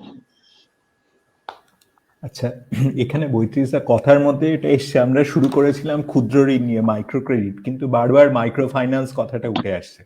হ্যাঁ, এবার মাইক্রো ক্রেডিট আর মাইক্রো ফাইন্যান্স, হ্যাঁ, এই দুটোর তফাৎ কি? এবং মাইক্রো ক্রেডিট ইনস্টিটিউশন গুলো আমরা পরে দেখেছি আবার ইভলভ করেছে, যেমন আমাদের বন্ধন ব্যাংক, মানে এটা ইনিশিয়ালি ছিল একটি বোধহয় মাইক্রো ক্রেডিট ইনস্টিটিউশন, কিন্তু তারপরে এখন তার থেকে ব্যাংক হয়েছে, এবং এটা বিভিন্ন পৃথিবীর অন্যান্য প্রান্তেও ঘটেছে, ব্যাংক হয়ে গেছে।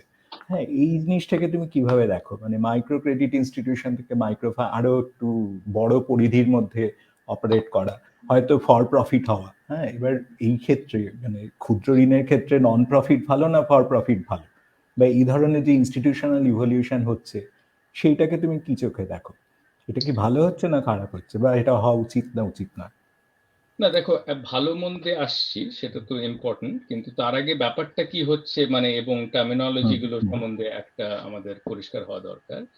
এবং তুমি যেটা কথাটা তুললে, এটা খুবই গুরুত্বপূর্ণ, কারণ আমাদের কথায় অনেক সময় আমরা micro finance, micro credit, micro loan, এগুলো সব সমান এইভাবে ব্যবহার করি, কিন্তু টার্মিনোলজি ক্ষেত্রে সাবধান হওয়া দরকার।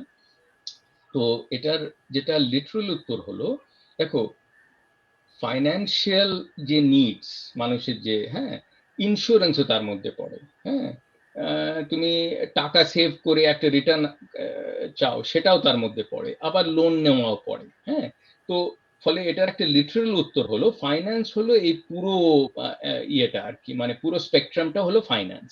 ক্রেডিট হলো যে আমার টাকাটা লাগবে, আমাকে কয়েক হাজার টাকা ধার দিন, এইটা হলো মাইক্রো ক্রেডিট। হ্যাঁ, কিন্তু মাইক্রো ফাইন্যান্স বলতে আমরা তারই সাথে, সেটা সেভিংস হতে পারে, সেটা কোনো ফর্মের ইন্স্যুরেন্স হতে পারে, এই সমস্ত যে আমাদের যে ফাইন্যান্সিয়াল নিডস, সেইটাকে মাইক্রো ফাইন্যান্স বলা হয়।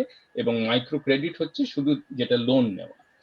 সেখানে কতগুলো কথা আছে। একটা হলো, আমাদের দেশের ক্ষেত্রে সহজে লোকের কাছ থেকে ডিপোজিট কালেক্ট করা যায় না, এরকম খুব সরকারি কড়াকড়ি আছে। এবং তার কারণটা কিন্তু আশ্চর্য না, মানে আমরা তো আফটার অল পশ্চিমবঙ্গের, হ্যাঁ, চিট ফান্ডের ব্যাপারটা আমরা সবাই জানি আর কি, যে হয় না যে তোমার কাছ থেকে টাকা কালেক্ট করে, সেভিংস কালেক্ট করে, তার থেকে তোমাকে একটা সাংঘাতিক রেট রিটার্ন দেওয়া হবে প্রমিস করে, এরকম লোককে ঠকানোর ইতিহাস আছে। কিন্তু যদি ঠকানোর ব্যাপারটা সরিয়েও নিই, সবসময় একটা রিস্ক থাকে যে কোনো ধরনের। তুমি যখন সেভিংস কালেক্ট করে, ব্যাংকও তো ফেল করে, মানে যদি কেউ না, মানে কাউকে ঠকাবো বলেই সে করছে না, কিন্তু হয় তুমি বিনিয়োগ করলে বিনিয়োগটা সফল হলো না। তো সেখানে একটা সমস্যা আছে, যে কারণে চট করে এমএফআই দের, ওদের নাম এমএফআই, এবং আরবিআই এরও তো এখনো তো সেই মাঝে তো মাইক্রো ফাইন্যান্স বিলও পার্লামেন্টে পেশ হয়েছে, কিন্তু এখনো সেটা নিয়ে আইন হয়নি, ওই যে অন্ধ্রপ্রদেশে যে সমস্যা হয়েছিল। একটা ইস্যু হচ্ছে গিয়ে, তুমি দরিদ্র মানুষ বা দরিদ্র যারা নন, তাদের থেকেও তোমার এই সেভিংস বা সঞ্চয়টা তোমার সংগ্রহ করার অধিকার আছে কি নেই, হ্যাঁ, এবং সেটা কি রেগুলেশনের আওতায় পড়বে, হ্যাঁ। সো সেইটা একটা ইস্যু। বন্ধন ব্যাংক হচ্ছে এখানে একটা সাফল্যের একটা উদাহরণ, যেটা এমএফআই হিসেবেই শুরু হয়েছিল এবং খানিকটা গ্রামীণ মডেলেই শুরু হয়েছিল, কিন্তু তারপরে সেটা থেকে তারা গ্রাজুয়েট করে এখন আরবিআই সেটাকে রেকগনাইজ করেছে এবং সেটা একটা স্ট্যান্ডার্ড ব্যাংক হিসেবে এখন রেকগনাইজ। কিন্তু বিবেকানন্দ, আমার প্রশ্নে যেতে গেলে, ফলে আমার মনে হয় দেখো মানুষের ফাইন্যান্সিয়াল নিডস নানান রকম হয়, হ্যাঁ। আমি এই যে এটা একটা একটু মনে হবে অন্য প্রসঙ্গ, কিন্তু সন্দীপের সাথে আমার যে একসাথে যে যুগ্ম কাজ, সন্দীপ, আমি, দিলীপ মুখোপাধ্যায় আমরা মিলে করেছিলাম। আমরা ল্যান্ড অ্যাকুইজিশনের সময় কিছু সার্ভে করি এবং কৃষকদের সাথে কথা বলি। প্রসঙ্গটা আনছি এই কারণেই যে ওরা জমি কেন বেচতে চান না, হ্যাঁ, বা জমি এরকম জোর করে নিয়ে নেওয়া দরকার হচ্ছে, কারণ জমি তাদের কাছে এমন একটা অ্যাসেট যেটা তাদের পেনশনও বটে, হ্যাঁ, যদি বিপদ আপদ হয় বেচে দিয়ে টাকা ইয়ে করা যাবে, এই সমস্ত কিছুর একটা কম্বিনেশন, হ্যাঁ। এবার তুমি যদি আমাদের প্রসঙ্গে ফিরে আসি, আমরা মানুষের ফাইন্যান্সিয়াল নিড কিন্তু আসলে জীবনের বিভিন্ন স্টেজে এবং বিভিন্ন সিচুয়েশনে আমাদের আয় এবং ব্যয়ের মধ্যে সাযুজ্যটা ঠিক মতো থাকে না, হয় না? যেটা হয় যে তোমার হয়তো অল্প বয়সে যখন তুমি শুরু করছো তখন তোমার কি বলবো দরকার অনেকটা, সেই তুলনায় আয় অতটা না। আবার যখন তোমার বেশি বয়স হচ্ছে তখন তোমার, ফলে সেখানে সেভিং বা বরোয়িং করে তুমি আসলে প্রৌঢ় বিবেকানন্দ তরুণ বিবেকানন্দকে ধারটা দিচ্ছে, সেরকম ভাবে হয় না, মানে আসলে ওইভাবে হচ্ছে। কিন্তু এবার বিভিন্ন কন্টিনজেন্সিতেও, যে আমি এখন এসে বসে তোমাদের সাথে কথা বলছি, এরকম একটা ইয়ে হচ্ছে, যদি 2 বছর বাদেই হয় একটা সাংঘাতিক কিছু হেলথ ক্রাইসিস হলো এবং সেখানে অনেক টাকার দরকার, হ্যাঁ। তো আবার ফিরে আসতে গিয়ে যেটা মানে প্রসঙ্গে, যে এই ফাইন্যান্সিয়াল নিড গুলো মাল্টিফ্যাসেটেড।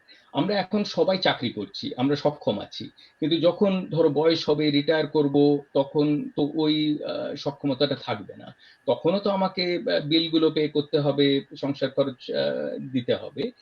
এই নিড গুলো আমরা যেটা ওই জমি অধিগ্রহণের সমীক্ষাটাতে দেখেছিলাম, যে কৃষকদের যে এই অনিচ্ছা আর কি, যে আমরা জমি বেচবো না, তার একটা বড় কারণ হচ্ছে যদি একটা সামাজিক সুরক্ষা জাল থাকতো এবং যদি নানান রকম এই যে ফাইন্যান্সিয়াল কি বলবো ইনফ্রাস্ট্রাকচারটা থাকতো, যেখানে তুমি ইন্স্যুরেন্স, হেলথ ইন্স্যুরেন্স কিনলে বা নানান ধরনের ইন্স্যুরেন্স, সেভিংস তাহলে এতটা দরকার হতো না।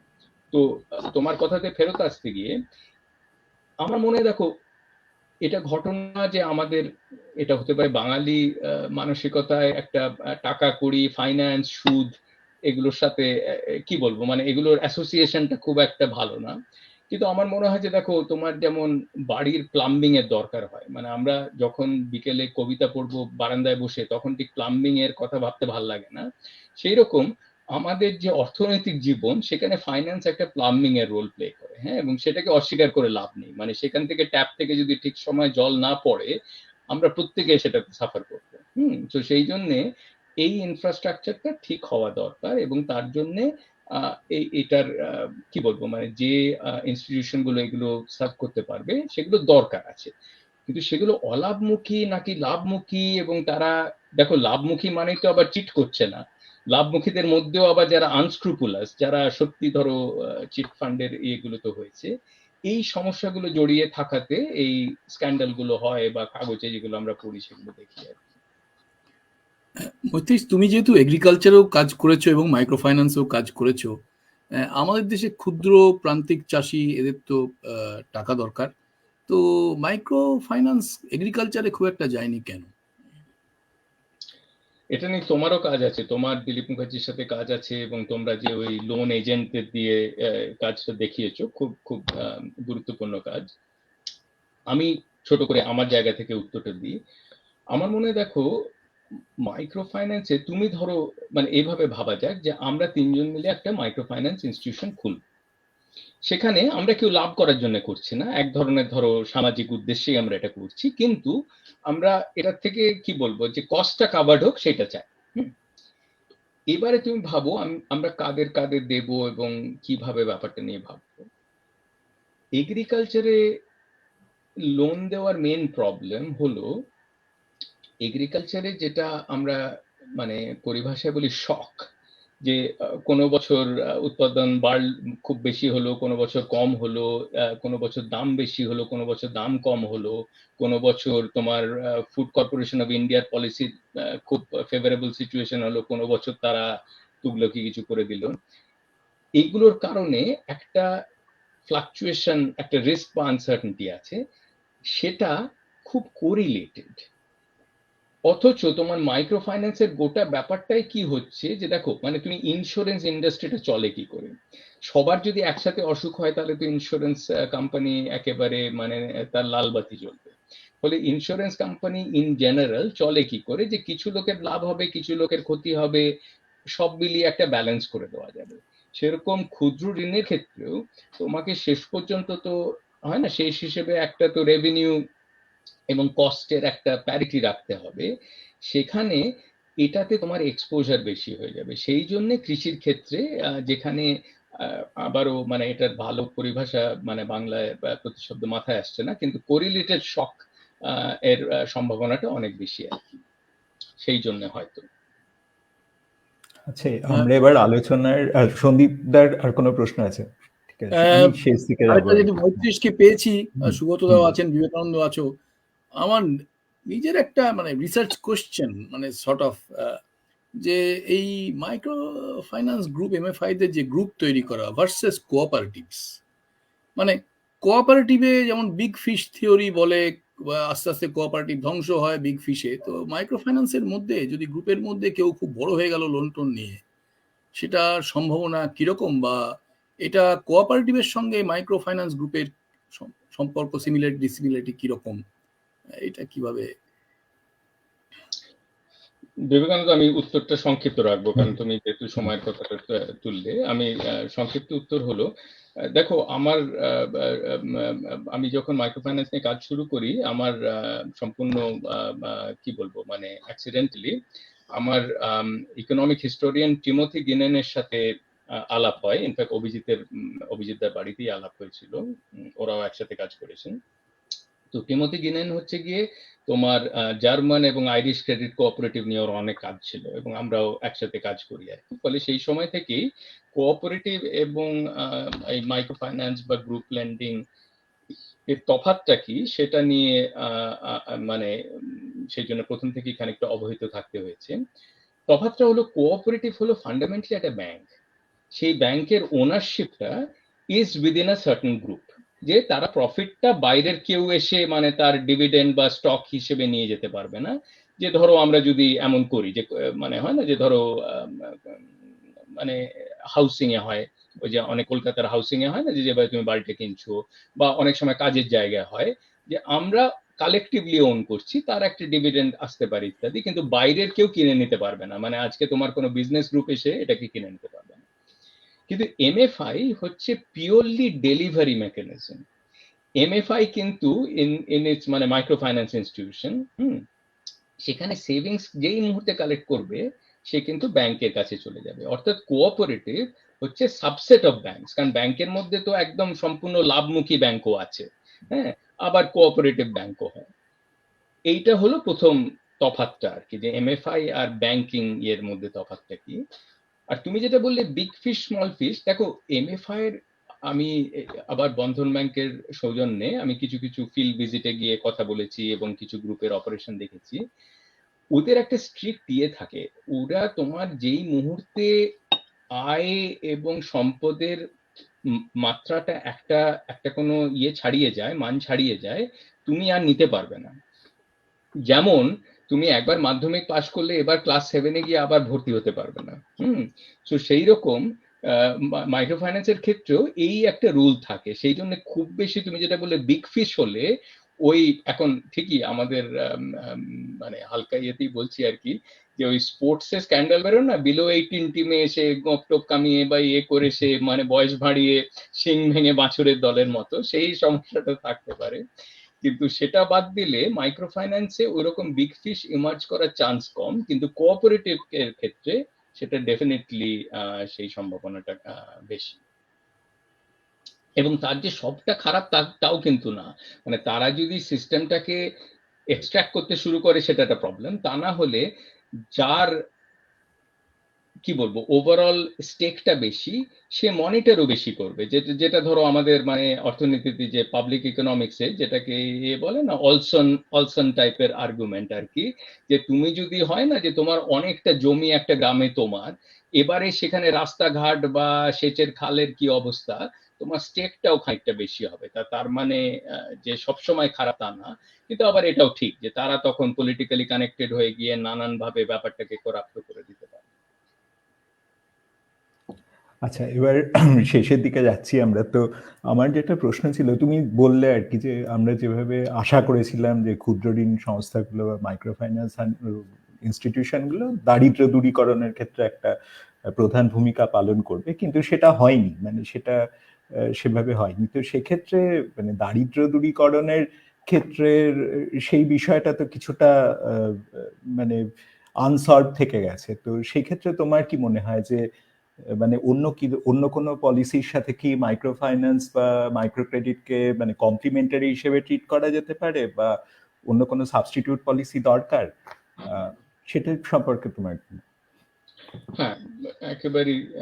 দেখো, আমার ইদানিং এগুলো নিয়ে ভাবতে বা পড়াতে গিয়ে বা লিখতে গিয়ে সবসময় যেটা মনে হয় যে দারিদ্র্যের সাথে আমাদের যে স্বাস্থ্যের একটা তুলনা খালি মাথায় আসে। তুমি যদি বলো যে মানুষের স্বাস্থ্য কিসে ভালো হবে বা কিসে ইয়ে হবে, এটা অনেকগুলো মাত্রা আছে। স্বাস্থ্য তো শুধু অসুখ ইয়ে করে দেওয়া না, স্বাস্থ্যর অনেকগুলো দিক আছে, নার্চারিং, তোমার কিরকম শরীরের ডেভেলপমেন্ট হচ্ছে ইত্যাদি। তো আমার মনে হয় দারিদ্র দূরীকরণ তো এইভাবেই, যে দারিদ্র দূরীকরণের অনেকগুলো ডিমেনশন আছে। একটা তো হচ্ছে যে তুমি খেতে পাচ্ছ না বা তোমার সেটা নিয়ে, এবং সেটার একটা আমাদের অবভিয়াসলি সেটা নিয়ে চিন্তা তো থাকেই, কিন্তু সেটা বাদ দিয়েও ধরো যেটা তোমার জেন্ডার অ্যাসপেক্ট আছে, হ্যাঁ, সোশ্যাল নানান ডিমেনশন আছে, রাইট, যে দারিদ্র্যের। বা তুমি যেটা হয় যে তোমার হয়তো কিছু কিছু জিনিসে অ্যাক্সেস থাকা, তোমার কিছু কিছু সোশ্যাল নেটওয়ার্কে কানেকশন না থাকলে তুমি ওই জিনিসগুলো অ্যাক্সেস, ফলে দারিদ্র্য অনেকগুলো দিক আছে। এবং এটা কিছু একটা সাংঘাতিক মানে কি বলবো, মানে ব্যাপারটাকে হালকা করে দেওয়া হচ্ছে না। It's a real problem. যে তুমি ভাবো যে তুমি একটা কিছু করতে চাও, সেখানে তোমার কি কি শর্টেজ, তোমার লেবার লাগবে। এখন লেবার সে তোমার কাজ করবে না ফাঁকি দেবে সেটা ভাবতে হবে। তোমার ক্যাপিটাল লাগবে, এবার তোমার ব্যাংকে টাকা আছে, তোমার মা বাবার থেকে তুমি টাকা পেয়েছো কিনা, সম্পত্তি আছে কিনা, বা তোমাকে ধার নিতে হবে কিনা, তোমাকে ক্যাপিটাল ভাবতে হবে। থার্ড, তোমাকে ইনফ্রাস্ট্রাকচার ভাবতে হবে, যে আমি সবই করলাম, এবার গ্রাম থেকে আমি মালটা কি করে সাপ্লাই দেবো শহরে, হ্যাঁ, আমাকে রাস্তাঘাট, পরিবহন, এগুলো ভাবতে হবে। হ্যাঁ, তো সেই রকম এবারে তোমার যতটা বিউরোক্রেসি ইনভলভ আছে ইত্যাদি সমস্ত ক্ষেত্রেই তোমার কিছু কিছু ব্যারিয়ার লোকে ফেস করে। এবং আমার কাছে দারিদ্র দূরীকরণ হচ্ছে খানিকটা হোলিস্টিক ভাবে এই এন্ট্রি ব্যারিয়ার গুলোকে কমিয়ে কমিয়ে দেওয়া, যে যাতে এখন অবভিয়াসলি তুমি যখন খেতে পাচ্ছ না, তোমার শিক্ষা নেই, তোমার স্বাস্থ্যের ইয়ের সমস্যা, এটা নিয়ে কোনো প্রশ্নই নেই যে সেখানে প্রায়োরিটাইজ করা উচিত।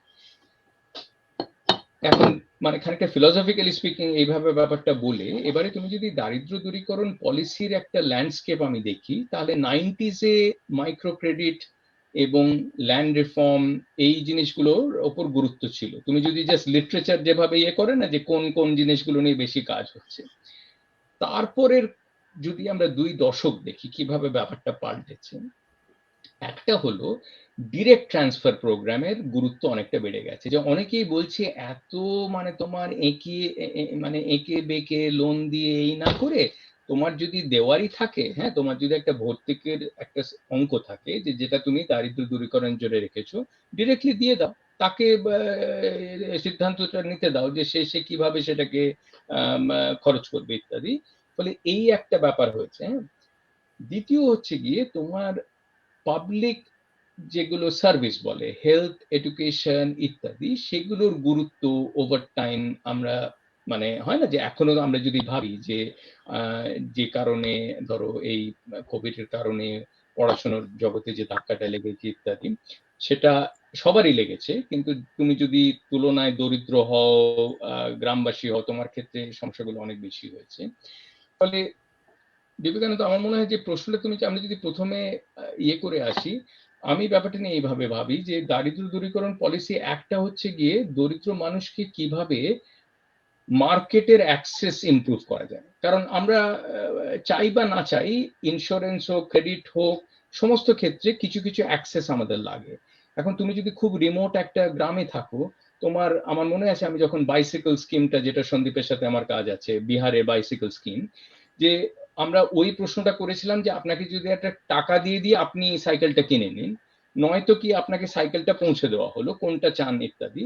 এখন যুক্তি বলছে যে আমরা প্রত্যেকেই চাইবো যে আমাকে টাকাটা দিয়ে দিন, আমি আমার পছন্দের সাইকেল কিনে নেবো। হ্যাঁ, কিন্তু যেগুলো একটু রিমোট গ্রাম, তারা কিন্তু বলছে যে না, আমাদের শহরে গিয়ে টাকা দিয়ে, মানে হয় না দোকানে গিয়ে কি বলবো, তারা কি বুঝবে, তার থেকে আমাকে সাইকেলটা দিয়ে দিন। আমার ওটা প্রথমত মেয়েদের পড়াশোনা যারা চালু রেখেছে তাদের জন্য, তো সেই একটা দিক আছে।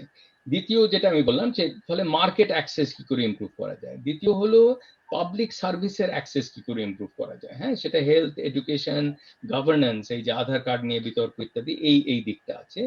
থার্ড আমার যেটা মনে হয় যে যেটা সবসময় মাথায় রাখতে হয়, যে ডিরেক্ট ট্রান্সফার। কারণ দারিদ্র দূরীকরণ তো তুমি এমনি হবে না, মানে ওটা তো সস্তায় হবে না, মানে তোমার একটা সব মিলিয়ে একটা সম্পদের দরকার আছে, এবং সেটা তোমার দরিদ্র শ্রেণীর কাছে পৌঁছে দেওয়ার দরকার। সেটা তুমি কিভাবে করবে? অ্যাসেট ট্রান্সফার করবে না ইনকাম ট্রান্সফার করবে? করলে সেটাতে কন্ডিশন রাখবে নাকি কন্ডিশন রাখবে না? ইউনিভার্সাল বেসিক ইনকামের কথা ভাববে? এই ধরনের জিনিস নিয়ে বিতর্ক আছে। সেটা বাদ দিয়েও অনেক দিক আছে, আমাদের যেহেতু সময় কম আমি আর তাতে যাচ্ছি না। তার মধ্যে ধরো সোশ্যাল সাইড আছে, যে এগুলো ধরো সব তুমি করলে, ভালো প্রকল্প হলো, মার্কেট অ্যাক্সেস হলো, পাবলিক সার্ভিস অ্যাক্সেস হলো, এবং তুমি যেটা ডিরেক্ট ট্রান্সফার করলে, তারপরেও কিছু তোমার জাত পাত লিঙ্গ ভিত্তিক যে বৈষম্যগুলো, এগুলো থেকে যায়। এগুলো হয় না, সবার পক্ষে সমান হয় না উন্নয়নের যে যাত্রাপথ। সেগুলো নিয়ে তুমি কি করবে? তুমি কি এই বাকিগুলো প্রথম তিনটে করলেই সব হয়ে গেল? আমরা প্রত্যেকেই মানবো যে পুরোপুরি তা না, সেগুলো তখন ভাবতে হবে যে লিঙ্গ ভিত্তিক কি প্রকল্প করা যায়। এনিওয়ে, আমি হ্যাঁ, এখানে সেটা কি তোমার মাইক্রো ক্রেডিট বা মাইক্রো ফাইন্যান্স ইনস্টিটিউশনের গুরুত্ব কি কমিয়ে দেবে এই ধরনের পলিসি নিলে? মানে মাইক্রো ফাইন্যান্সের ভবিষ্যৎ কি? আমার মনে, দেখো, মোহাম্মদ ইউনূসের তুমি যদি ব্যাংকার টু দ্য পুয়ার বইটা পড়ো, যেটা উনি মানে অটোবায়োগ্রাফি বললেও আমার মনে হয় বইটা পড়া উচিত, কারণ ওটা more autobiography of an idea as oppose to ওর পার্সোনাল অটোবায়োগ্রাফি। মানে সেটাও আছে, কিন্তু অটোবায়োগ্রাফি অফ অ্যান আইডিয়া। সেখানে আমি যেটা বললাম, ওখানে অনেকগুলো ইন্টারেস্টিং দিক আছে। একটা তো যেটা ওয়ার্মস আই ভিউ বলেছিলাম, যে উনি হয় না, যে পরে তো এনজিও রেভলিউশন, সোশ্যাল এন্টারপ্রাইজ, এগুলো তো এখন আমাদের চালু কথা হয়ে গেছে, সেই একটা দিক আছে। দ্বিতীয় দিকটা হচ্ছে গিয়ে যে তোমার ইয়ে করা আর কি, যে মানে লোনের ক্ষেত্রে যে মানি লেন্ডারের উপর ডিপেন্ডেন্স ইত্যাদি, এটা সরিয়েও একটা অলাভমুখী কিছু করা যায় কিনা, সেই দ্বিতীয় দিক। এবার তৃতীয় দিকে আসি। গ্রামীণ যে যারা ঋণ নেন গ্রামীণ ব্যাংকের থেকে, সেই যে গ্রুপটা, সেটা প্রায় 100% উইমেন। হ্যাঁ, এবং এটা ইন্টারেস্টিং, তুমি ব্র্যাক বলে যে বাংলাদেশে হয় না, যে সাকসেসফুল এবং খুবই বড় এনজিও ব্র্যাক আর গ্রামীণ, ইস্ট বেঙ্গল মোহনবাগানের মতো আর কি, যে দুই মানে হয় না হিউজ ইয়ে, এদের সবারই কিন্তু প্রকল্পগুলো খুব নারী ভিত্তিক। এখন সেটা আমাদের বিদ্যাসাগর থেকে শুরু করে একটা ট্রেডিশন আছে, যে তুমি কারা সবচেয়ে ডিসঅ্যাডভান্টেজ, এবং শুধু তাই না, নারীদের ক্ষেত্রে সেটা বাদ দিয়েও যে শিশু যারা জন্মাচ্ছে তারা কি করে বড় হবে, সেখানে তোমায় মানে হয় না কোথায় ইন্টারভিন করলে সবচেয়ে ভালো হবে, সেগুলো নিয়ে চিন্তা আছে। কিন্তু আমার যেটা মনে হয়, যে তুমি যেটা বললে, যে একটা জিনিস, যে বাংলাদেশ কিন্তু কিছু কিছু ব্যাপারে ভারতকে ছাপিয়ে গেছে, এবং সম্প্রতি তো তুমি কিভাবে মেজার করছো তার উপর নির্ভর করছে, কিন্তু ইভেন মানে জাতীয় আয়ও, মানে মাথা পিছু জাতীয় আয় ছাপিয়ে গেছে। কিন্তু সেটা তুমি যদি সরিয়েও রাখো, নানান রকম যেটা সোশ্যাল ইন্ডিকেটর বলে, মেয়েদের পড়াশুনো শেষ করার হার ইত্যাদি, বাংলাদেশে কিন্তু অনেকদিন ধরেই একটা নোটিস করা যাচ্ছে যে কিছু একটা হচ্ছে। হ্যাঁ, আমার কিন্তু মনে হয় যে বাংলাদেশের এনজিও সেক্টর, এবং যার মধ্যে গ্রামীণ ব্র্যাক এরা সবাই আছে, এবং তাদের এই নারী কেন্দ্রিক যে প্রকল্পগুলো, তার কোনো একটা এম্পাওয়ারমেন্ট এফেক্ট হয়েছে। এটা নিয়ে লেখালেখিও হয়েছে, আমি এমনি ইয়ে করছি। ফলে তুমি যেটা বললে যে এগুলো যে সবসময় আলাদা করে করার দরকার আছে তা কিন্তু না। ফলে আমার মনে হয় যে মাইক্রো ফাইন্যান্স প্রজেক্টটার মধ্যেই একটা নারী ভিত্তিক বা একটা সেই ফোকাসটা ছিল, এবং সেটা বাংলাদেশের ক্ষেত্রে সেটা ফল ভালো হয়েছে। হ্যাঁ, তো আমাদের সেটাও ভাবতে হবে যে আমরা যদি ওই আবার অসুখের তুলনাটা আনি, যে তোমার শরীর ভালো নেই, এবার তুমি কি করবে? তোমাকে ব্যায়ামও করতে হবে, ডায়েটও ঠিক করতে হবে, ওষুধও খেতে হবে, এই সবকটাই আছে আর কি, এই প্রত্যেকটা ইন্টারভেনশনের দরকার। এগুলোকে কতটা মিলিয়ে মিশিয়ে করা যায়, সেইটা এই কমপ্লিমেন্টারিটি যেটাকে বলে, সেইগুলো ভাবতে হবে আর কি। এটা আমার মনে হয় পরের জেনারেশন অফ পলিসির চ্যালেঞ্জ আর কি। আচ্ছা, খুব একটা আমাদের প্রশ্ন নেওয়ার একটা ব্যাপার আছে, তো আমি একটা প্রশ্ন পেয়েছি শৈবাল করের থেকে, centre for studies in social সায়েন্সে। তো ওনার প্রশ্ন হচ্ছে যে পলিটিক্সের সাথে মাইক্রো ফাইন্যান্স ইনস্টিটিউশনের সম্পর্ক, মানে ইনফ্যাক্ট পলিটিক্স কেন মাইক্রো ফাইন্যান্স ইনস্টিটিউশনগুলোকে সেভাবে ক্যাপচার করেনি। হ্যাঁ, কিন্তু ক্যাপচার করতেই পারতো, কারণ অনেক সুবিধা দেওয়ার ব্যাপার আছে মানুষজনকে মাইক্রো ফাইন্যান্স ইনস্টিটিউশনের থ্রু দিয়ে, সেটা কেন হয়নি? এটা খুব শক্ত প্রশ্ন। মানে আমি হয় না যে একটা তো ধরো তোমার মানে বাংলাদেশের কনটেক্সটে যেখানে প্রথম এটা হয়েছিল, মোহাম্মদ ইউনূস, তারপরে তো উনি তো নোবেল পিস প্রাইজ পেলেন, এবং তারপরে একটা সময় উনি বাংলাদেশের রাষ্ট্রপতি নির্বাচনে যোগ দেবেন কি দেবেন না এটা নিয়ে একটা ইয়ে হয়েছিল, তারপরে উনি আর যোগ দেননি। কিন্তু ঘটনা হচ্ছে গিয়ে ভারতবর্ষে বা বাংলাদেশে মাইক্রো ফাইন্যান্স সেক্টরে ডিরেক্ট পলিটিক্যাল ইনভলভমেন্ট অতটা নেই। হ্যাঁ, এখন আমরা জানি যে আমাদের রাজনৈতিক যে পরিবেশ, সেখানে যে কোনো সরকারি প্রকল্পেই পাইয়ে দেওয়া রাজনীতি কথাটা সাম্প্রতিককালে আবিষ্কৃত হয়নি, সেটা আগের জমানাতে হয়েছে। কিন্তু সেই পাইয়ে দেওয়ার রাজনীতির এক ধরনের ম্যাগনিফিকেশন যে গত 10 বছরে হয়েছে, সেটা আমরা চারপাশে দেখতেই পাচ্ছি আর কি, যে তুমি কোন দলের সাথে যুক্ত এবং সেটা সরকারের পক্ষের দলের হলে তোমার কিছু কিছু প্রকল্প পেতে সুবিধা হবে। হ্যাঁ, এই ব্যাপার এটা আছে। হ্যাঁ, এখন শৈবালের প্রশ্নের উত্তরে যেটা বলতে হয় যে মাইক্রো ফাইন্যান্সের ক্ষেত্রে একটা হতে পারে যেগুলো লার্জলি প্রাইভেট, তো সেই জন্যে মানে তুমি ভাবো, এখন তুমি কাউন্টার উত্তরটাও দেওয়া যায়, সে তো প্রমোটাররাও যেটা করে বাড়ি বানাচ্ছে সেটাও তো প্রাইভেট, তো সেখানে তাহলে এত রাজনীতি কি করে ঢুকে পড়ে? হ্যাঁ, এখন এইটা it's a very good question, যে ঠিকই মাইক্রো ফাইন্যান্স একটা সেক্টর যে যেখানে আমি বরং শৈবালকে একটা উল্টো প্রশ্ন ছুড়ে দিই। সেটা হচ্ছে গিয়ে আমাদের ধরো রাজ্যে শিক্ষা, স্বাস্থ্য, এটা নিয়ে অনেক সমস্যার কথা সবাই বলেন, কিন্তু আমার যেটা মনে হয় যে যেটা নিয়ে ইনফ্যাক্ট সুগতদা আর আমার অনেকদিন আগে আমরা একসাথে একটা এসে লিখেছিলাম, private tuition it's a thriving industry. এবং প্রাইভেট টিউশন অনেক সমস্যা আছে, কিন্তু ঘটনা হচ্ছে গিয়ে শিক্ষার ক্ষেত্রে কিছু একটা গ্যাপ আছে যেটা সেটা কম্পেনসেট করছে, সেটা না থাকলে অনেক খারাপ হতো। হ্যাঁ, এখন প্রাইভেট টিউশনের ক্ষেত্রে পলিটিক্স ঢুকছে না কেন? মানে প্রশ্নটা হলো যে এটা ইন্টারেস্টিং যে কিছু কিছু ক্ষেত্রে মানে হয় না যে তাদের গ্রাসরুটস অপারেশনে কি পলিটিক্স ইনভলভ, মাইক্রো ফাইন্যান্স কোন গ্রামে হবে কি হবে না, বা গ্রামের মধ্যে কোন গ্রুপকে দেওয়া হবে, তারা কি সরকারি পক্ষের নাকি বিপক্ষের, এটা নাকি ক্লায়েন্টালিস্ট ইস্যুস এখানে করাটা ডিফিকাল্ট বলে এটা কি কোনো কারণ হতে পারে? মানে বটলনেকস ফর ক্লায়েন্টালিজম।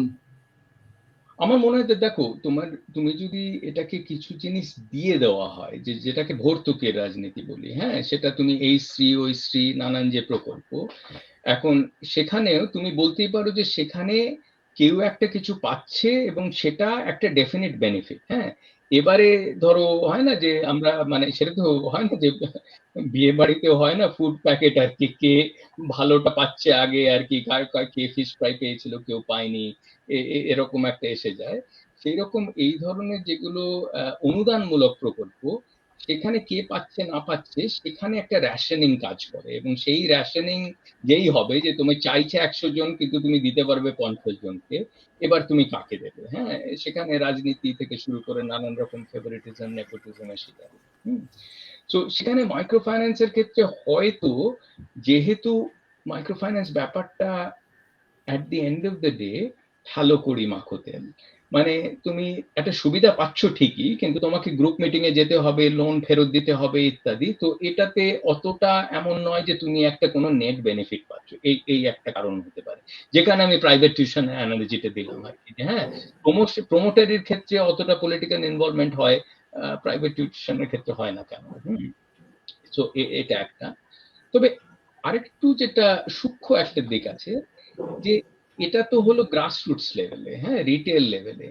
এবারে যারা এগুলো করছেন, অর্থাৎ এই প্রতিষ্ঠানগুলোর একেবারে টপে কি কোনো পলিটিক্যাল ইন্টারফিয়ারেন্স বা পলিটিক্যাল ইয়ে আছে, সেইটা আমরা জানি না। মানে সেটা মাইক্রো ফাইন্যান্সের ক্ষেত্রে সেটা বেশি না কম, বা অন্য ধরনের ব্যবসার ক্ষেত্রে, ধরো তুমি মাছের ভেড়ির ক্ষেত্রে বেশি না কম, সেটা একটা অন্য প্রশ্নে আমরা চলে যাব। যে হয় না যে যেটা একদম টপে গিয়ে তারা, যেটা ধরো এটা তো আমাদের রাজ্যের ক্ষেত্রেও না, আমেরিকা থেকে শুরু করে বিদেশের যে পলিটিক্যাল ডোনেশনের ব্যাপারটা, বা আমাদের দেশেও যেটা ইলেকটোরাল বন্ড করা হয়েছে, যাতে কিছু ব্যবসায়ী গোষ্ঠী তারা যারা রুলিং নিয়ে তাদের অনেকটা টাকা দিতে পারছে সেটার সুবাদে। যাই হোক, শৈবাল, ভালো প্রশ্ন। হ্যাঁ, এটা মাইক্রো ফাইন্যান্সের ক্ষেত্রে কেন হয় না, আমার শর্ট আনসার হচ্ছে যে হতে পারে এখানে ওই লাভের গুটটা অতটা না ডিরেক্টলি, মানে অর্থাৎ তুমি যাদের দেওয়া হচ্ছে সেখান থেকে অতটা এক্সট্রাক্ট করা যায় না, বা অতটা নেই বলে। র্যাশনিংও বোধহয় খুব একটা নেই, যেটা তুমি বলছিলে। র্যাশনিং এর খুব একটা দরকার নেই, যার জন্য হয়তো ইনফ্যাক্ট তুমি যেটা বললে, আমি মানে ওই অভিজিৎ তাদের যে কাজটা হায়দ্রাবাদের স্পন্দনার ইয়েটা নিয়ে, সেটার আমি এই আলোচনা সভার প্রস্তুতি হিসেবে আমি একবার ওদের ইয়েগুলো দেখছিলাম, পরিসংখ্যানগুলো দেখছিলাম। ওদের যেটাকে প্রোগ্রাম এভালুয়েশনের ভাষায় টেক আপ রেট বলে, যে কত পার্সেন্ট লোক তুমি একটা কোনো প্রকল্প লোককে সামনে আনছো, কত সংখ্যক লোক সেটাকে নিচ্ছে। হ্যাঁ, ওটা কিন্তু 30%-এর কম। ফলে সে, তুমিও যেটা বললে, এমন নয় যে সেই হিট ছবির মতো, মানে সে ভোরবেলা থেকে লোকে লাইন দিচ্ছে, বা অ্যাপলের নতুন প্রোডাক্ট বেরোলে যেটা হয় না যে সে আগের ভোর রাত থেকে ইয়ে দিচ্ছে। ফলে সেই একই কারণে যে এটার ক্ষেত্রে হয়তো সেটাও একটা ইন্ডিকেটর যে এটার অতটা হয়তো চাহিদাটা ওই লেভেলের নয়। ধন্যবাদ মৈত্রী স্যারকে। আমাদের আর কোনো প্রশ্ন আমি দেখতে পাচ্ছি না চ্যাট বক্সে। তাই একটা হতে পারে যে মৈত্রী স্যার এত সুন্দরভাবে পুরো জিনিসটা আমাদের কাছে ব্যাখ্যা করলেন সবার কাছে, যেটা মানে আমরা সবাই বুঝেছি, এবং বুঝতে পারলাম যে ক্ষুদ্র ঋণের সমস্যাগুলো কি কি, এবং ক্ষুদ্র ঋণের উৎপত্তি এবং ভবিষ্যৎ কি, সেটা সম্পর্কে আমার একটা পরিষ্কার ধারণা তৈরি হলো। আশা করি আজকের আড্ডা সবার ভালো লাগবে, এবং পরের আড্ডাতে আমরা এরকমই একটা কোনো গুরুত্বপূর্ণ ইন্টারেস্টিং বিষয় নিয়ে আমরা আবার আড্ডায় মিলিত হব। ধন্যবাদ মৈত্রী স্যার, ধন্যবাদ সন্দীপ দা আড্ডায় থাকার জন্য। আমরা আজকে আড্ডা এখানেই শেষ করছি। ধন্যবাদ বিবেকানন্দ, সন্দীপ, খুব ভালো লাগলো, এবং সুগত দা এবং মৌসুমী যারা আয়োজক, সবার প্রতি আমার কৃতজ্ঞতা রইল। ভালো লাগলো। Thank you. আমরা লিভ করে যাচ্ছি তাহলে।